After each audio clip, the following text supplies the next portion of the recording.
Hello friend, welcome to my YouTube channel all Bangla education. All Bangla education চ্যানেলে আপনাদের সবাইকে স্বাগত।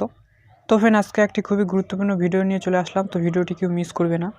তো ফ্রেন্ড, আজকের এই ভিডিও থেকে আপনি খুব সহজে শিখতে পারবেন মোবাইল দিয়ে কীভাবে আমরা এইচডি ফটো এডিট করব। তো চলুন বেশি দেরি না করে ভিডিওটি শুরু করা যাক। ভিডিওটি শুরু করার আগে আপনাদের কাছে একটি ছোট্ট রিকোয়েস্ট, আপনারা যদি এই চ্যানেলে নতুন হয়ে থাকেন তাহলে চ্যানেলটি অবশ্যই সাবস্ক্রাইব করে পাশে থাকা বেল আইকনটি অল নোটিফিকেশন অন করে দিন। তো এইচডি ফটো এডিট করার জন্য প্রথমে আপনাকে একটি অ্যাপ ডাউনলোড করে নিতে হবে। তো আমি ভিডিও শেষে আপনাদের বলে দেবো যে আপনি কিভাবে অ্যাপটি ডাউনলোড করবেন। তো প্রথমে আপনি এই অ্যাপটি ওপেন করবেন, তারপর এখানে পারমিশন চাইবে, তো এখান থেকে আপনি 2 বার অ্যালাউ করে দেবেন।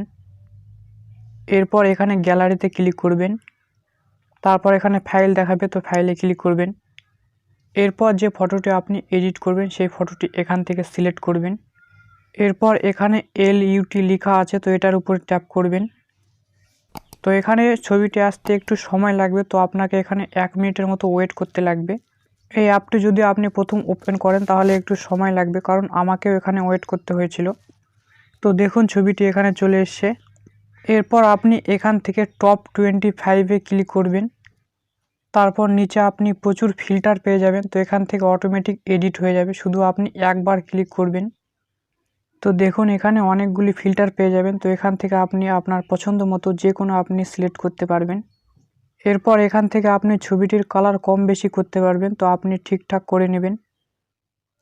তো এডিট করার পর এবার ছবিটিকে আমরা গ্যালারিতে নেওয়ার জন্য এখান থেকে রাইট চিহ্নের উপরে ক্লিক করব, তারপর সেভ টু গ্যালারিতে ক্লিক করব।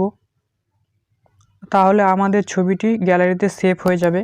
তো যে অ্যাপটি দিয়ে আমরা এই ফটোটি এডিট করলাম, তো সেই অ্যাপটি আমরা প্লে স্টোর থেকে ডাউনলোড করব। তো তার জন্য প্লে স্টোরটি ওপেন করে নেব।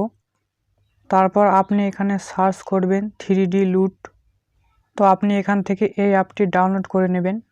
তো ফ্রেন্ড, আশা করছি এই ভিডিওটি দেখে আপনি সম্পূর্ণ বুঝতে পেরেছেন যে কিভাবে একটি অ্যাপের দ্বারা এত সুন্দরভাবে ফটো এডিট করা যায়। তো ভিডিওটি যদি একটু ভালো লাগে তাহলে অবশ্যই একটি লাইক করবেন এবং এই চ্যানেলে নতুন হয়ে থাকলে চ্যানেলটি অবশ্যই সাবস্ক্রাইব করবেন।